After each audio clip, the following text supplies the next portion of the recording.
pengalaman kita menunjukkan di zaman Nasakom sebelum Gestapo, PKI itu berlindung di balik Soekarno untuk menindas orang Islam. Hamka di penjara, sejumlah tokoh-tokoh Masyumi di penjara, tokoh-tokoh Islam. Selain orang seperti Mokhtar Lubis, ya, orang seperti Syahrir, itu semua musuhnya PKI, penjara. Baru bebas setelah Gestapo, dibebaskan oleh pemerintahan Orde Baru. Jadi orang ada ketakutan, jangan sampai PKI itu menyelusup ke dalam PDIP, ya, dan dari dalam menggunakan tangan pemerintah menindas orang Islam. Jangan lupa ada anak PKI namanya Ripka Ciptaning, pernah dengar gak? Yang menulis buku Bangga Jadi Anak PKI, oke? Dan dia itu adalah pengurus PDIP, dan dia mengatakan di partai itu ada anak-anak PKI. Apakah dia mau mendirikan partai komunis? Tidak. Tapi dia bisa menggunakan kekuasaan itu meminjam tangan pemerintah, membalaskan dendamnya kepada orang-orang Islam.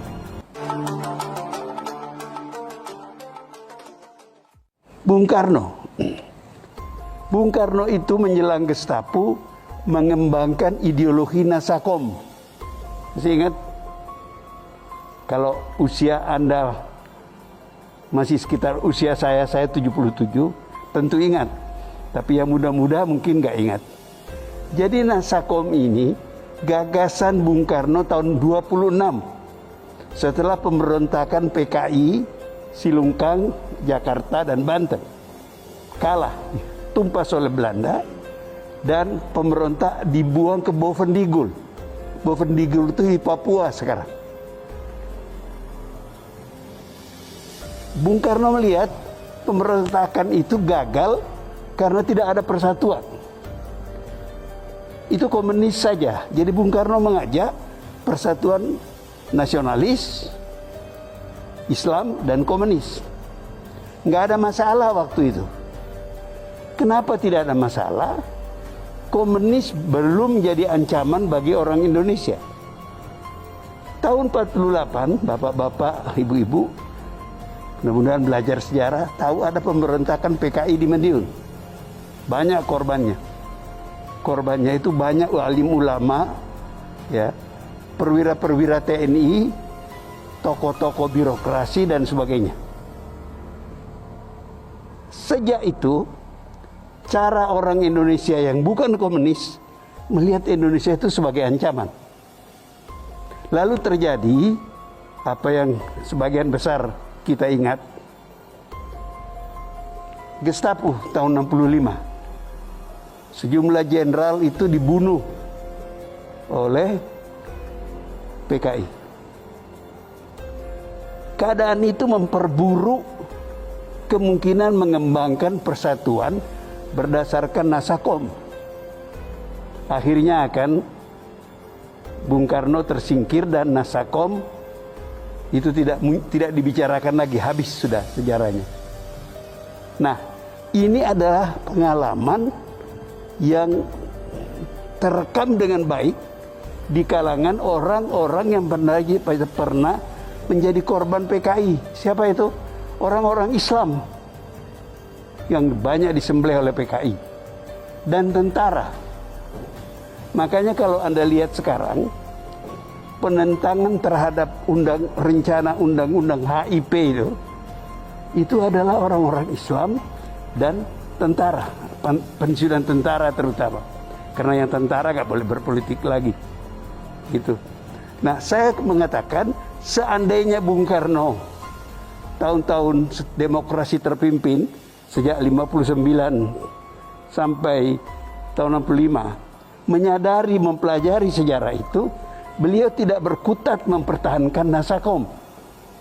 Karena mempertahankan Nasakom itulah maka dia akhirnya tersingkir. Nah, ketika undang-undang HIP itu mulai muncul, orang Islam teringat, ini kalau dibiarkan, ini akan kembali kepada Nasakom. Tentara juga, ini berbahaya. Kalau ini dibiarkan, itu bisa kejadian pembantaian seperti dulu. Nah, apakah ada kemungkinan ke sana? Apakah ada bahaya itu ada? Saya adalah orang sejak beberapa tahun terakhir berapi-api bicara, baik di kuliah-kuliah saya, ceramah-ceramah saya, dan di televisi. Apa yang saya katakan? Komunis itu sudah bangkrut. Uni Soviet bubar. Cina jadi kapitalis. Vietnam jadi kapitalis. Ada partai komunis di negeri itu. Tapi ideologi komunis tidak lagi mereka jalankan. Tapi kalau Anda tanya, saya baca kemarin ada berita dari Beijing, Xi Jinping itu masih menyebut komunis. Tapi nggak ada praktek komunis lagi. Saya berkali-kali ke Tiongkok, itu kapitalis betul. Sudah mati itu ideologi. Lah kok masih takut kita di Indonesia? Pengalaman kita menunjukkan di zaman Nasakom sebelum Gestapo, PKI itu berlindung di balik Soekarno untuk menindas orang Islam. Hamka di penjara, sejumlah tokoh-tokoh Masyumi di penjara, tokoh-tokoh Islam. Selain orang seperti Mokhtar Lubis, ya, orang seperti Syahrir, itu semua musuhnya PKI, penjara. Baru bebas setelah Gestapo, dibebaskan oleh pemerintahan Orde Baru. Jadi orang ada ketakutan, jangan sampai PKI itu menyelusup ke dalam PDIP, ya, dan dari dalam menggunakan tangan pemerintah menindas orang Islam. Jangan lupa ada anak PKI namanya Ripka Ciptaning, pernah dengar gak? Yang menulis buku Bangga Jadi Anak PKI, oke? Dan dia itu adalah pengurus PDIP. Dan dia mengatakan di partai itu ada anak-anak PKI. Apakah dia mau mendirikan partai komunis? Tidak. Tapi dia bisa menggunakan kekuasaan itu meminjam tangan pemerintah, membalaskan dendamnya kepada orang-orang Islam. Ini yang ditakutkan oleh orang Islam. Bukan partai komunisnya. Partai itu sudah bangkrut. Habis sudah. Jadi kembali lagi, mengapa ini saya jadikan contoh? Karena Bung Karno tidak mempelajari sejarah dengan benar. Bahwa gagasan tahun 26 tidak bisa dipakai lagi di tahun 60-an. Tahun 26 tidak ada komunis internasional. Tidak ada perang dingin. Tidak ada pertentangan antara Amerika dengan Uni Soviet. Ketika Bung Karno berapi-api bicara persatuan berdasarkan Nasakom di zaman demokrasi terpimpin antara tahun 59 sampai Gestapo, keadaan dunia sudah berubah. Perang dingin luar biasa hebatnya. Dan Indonesia tidak bisa terbebas dari perang dingin itu. Tidak ada negara yang bisa bebas dari pergolakan zaman itu. Nah, seandainya Bung Karno belajar sejarah dengan baik, dia tidak paksakan kehendaknya untuk masyarakat Indonesia. Akibatnya fatal, berapa banyak orang terbunuh setelah Gestapo itu. Tidak semua orang itu komunis. Banyak yang nggak ngerti apa-apa. Saya termasuk wartawan pertama yang datang ke Pulau Buru tahun 68 saya kira. Gelombang pertama orang-orang tahanan itu dilepas. Saya interview beberapa orang. Yang saya ingat ada seorang pakai kopiah haji di tengah-tengah lapangan gitu. Saya datangi, Bapak Haji ya? Ya Pak. Loh Bapak kok PKI? Dia bilang, katanya Pak PKI itu Partai Kaji Indonesia. Coba lihat lihainya komunis itu. Kaji. Jadi ini Bapak ini nggak ngerti apa-apa. Dipropagandai, mungkin dapat fasilitas, dan PKI kan jago dalam soal-soal seperti itu. Dia bagi-bagi tanah para ulama, para pesantren begitu, kepada orang-orang yang tidak mengatakan ini orang-orang Islam ini kapitalis memeras rakyat, kamu ambil tanahnya. Nah, ini kemudian menjadi bahan konflik Sehingga setelah Gestapo banyak pembantaian terhadap orang-orang PKI karena dia dulu merampas tanah-tanah wakaf, tanah-tanah para haji yang dianggap sebagai pemeras dan sebagainya. Nah, dari pengalaman sejarah itu tadi saya melanjutkan uraian Anda mengenai pentingnya sejarah itu. Dari pengalaman itu kita lihat kalau tidak hati-hati membaca sejarah, Anda akan berbuat salah. Contoh yang baik. Di tahun-tahun 20-an, 30-an, itu Belanda berkampanye, itu otak pemikirannya Profesor Snoeck-Horgeroonya berkampanye membuat orang-orang Islam itu sekuler. Mereka difasilitasi dan dikirim ke Belanda dan sebagainya.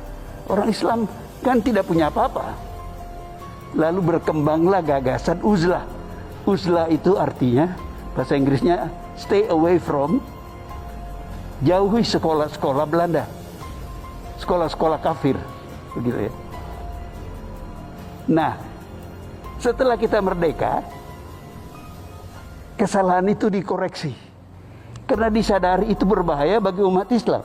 Yang mengoreksi itu adalah Haji Wahid Hasyim, bapaknya Gus Dur. Itu kabinet RIS tahun 49-50. Saya ingat karena saya adalah generasi itu. Saya masuk sekolah dasar itu tahun 49. Dan waktu itu dikampanyekan orang Islam nggak apa-apa masuk sekolah pemerintah. Ini pemerintah kita, Republik Indonesia. Nah, itu menarik.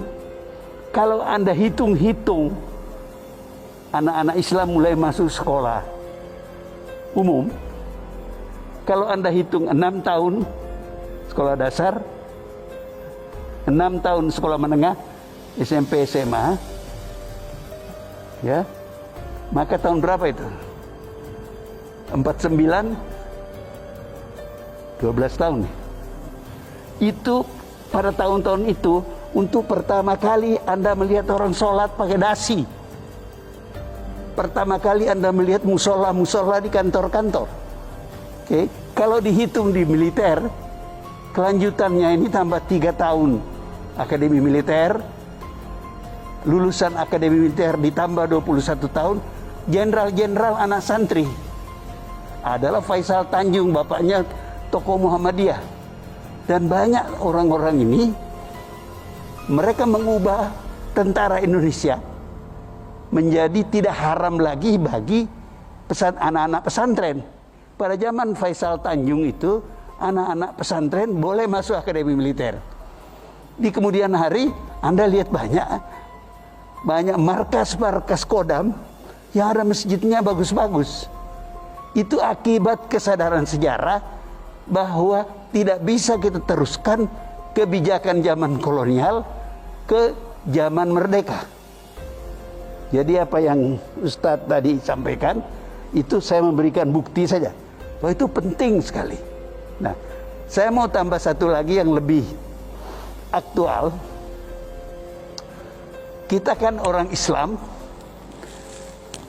berkewajiban menjalankan perintah Allah di muka bumi ini. Ya kan Ustaz? Tapi itu harus juga melihat sejarah bahwa Indonesia ini bukan seluruhnya beragama Islam penduduknya. Jadi kita harus berhadapan pada kenyataan sosial. Ini saya bicara secara sosiologis bahwa kita hidup bersama orang beragama lain. Oke? Artinya apa? Kita berkewajiban, terutama para ulama, menemukan cara berislam di tengah masyarakat yang tidak semuanya orang Islam. Tentu saja jangan melanggar dalam proses pencarian, jangan melanggar kerukunan beragama. Oke? Menurut saya, yang memfasilitasi itu dengan bagus adalah Pancasila. Ketuhanan yang Maha Esa nomor 1. Dan semua sila-silanya itu tidak bertentangan dengan Islam. Memang bahasanya mungkin bahasa Sanskerta, tapi riwayat spiritnya, jiwanya itu adalah sebenarnya jiwa Islam.